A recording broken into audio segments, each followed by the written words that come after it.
Hi guys, welcome back. I don't even know where to begin. God, my family is so incredibly dysfunctional. It's wild. Um, so Dad sent a text message to all four of his children, my mother, my three kids, and then my oldest nephew. And he's basically like, I apologize, I'm sorry that I got everybody into this mess, like with the scam and everything. Because like I said, it's like completely, like if our family wasn't messed up before that, oof, it just like destroyed us even further. Like that was like the straw on the camel's back. Anyway, I mean, this is like a pretty long-winded text. He's talking about how he cheated on my mom 54 years ago and he thought she forgave him, and clearly she hadn't, which I don't know why he would even say that. That's such a horrible thing to say to her and about her. And while your grandkids are on there also. But anyway, he's trying to apologize. I know it's not, it's an awful apology. Nobody responded to him.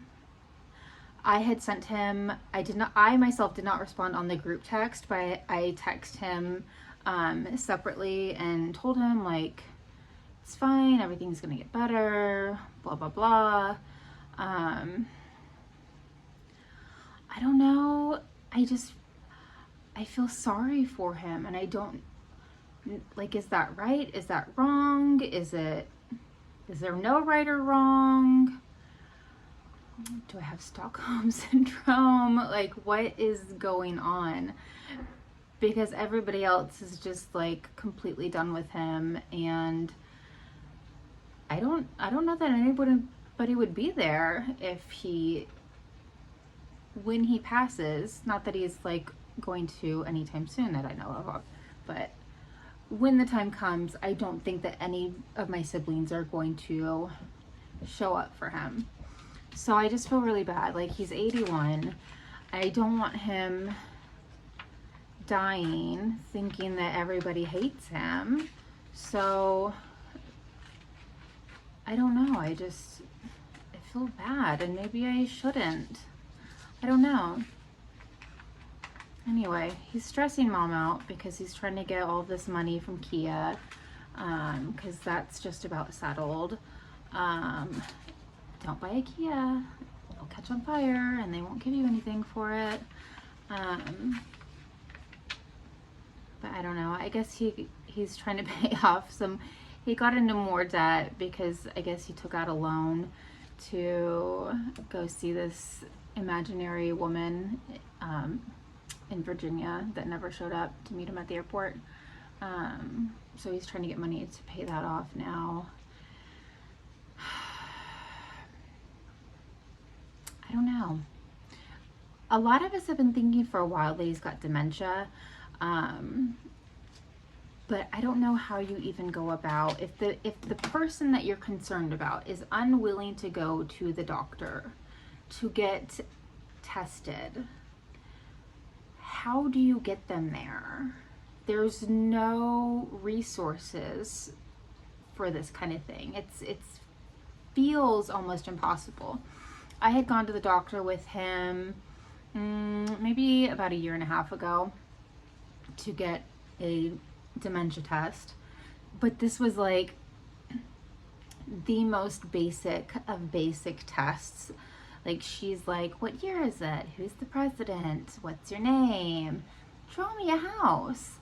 And then she's like, okay, he's passed. He seems good to me.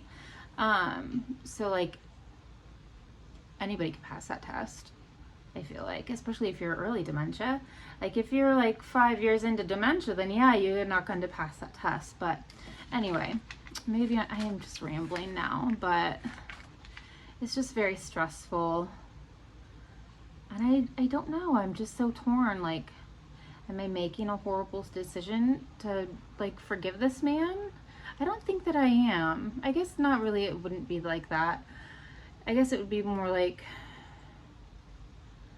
just continuing to put myself in the line of possible fire. But I feel like one day when he does pass away, as long as I've forgiven him, then I'm gonna feel okay about myself. I myself held, I don't, they just, everybody seems so angry. And like, I was so angry for so many years. After I got divorced, I was awful. I was so miserable and awful. I was an awful, awful person. Because my anger just showed like everywhere. And I don't want to continue down that road of not forgiving people and holding on to things. And I know I've talked about not holding on because somebody is in your family, but that's what I keep going back to. Like, he's my dad. And I don't know, maybe I think a lot of it too, though, is, again, something I've talked about, is mourning the relationship that could have been, that I wish we had had. So I had always wanted him to take me fishing when I was little. I feel like I'm gonna cry, and it's such a stupid thing. I don't know, I'd always wanted him to take me fishing, and I even drew him a Father's Day card of a picture of me and him in a boat fishing, and he never took me. But then he had this, one of his little girlfriends that ended up being a scammer, surprise. He had talked to her about taking her kids fishing. So that's a little annoying. Anyway, a long-winded rant of mine. So if you have any insights, leave a comment, and I will see you guys tomorrow. Bye.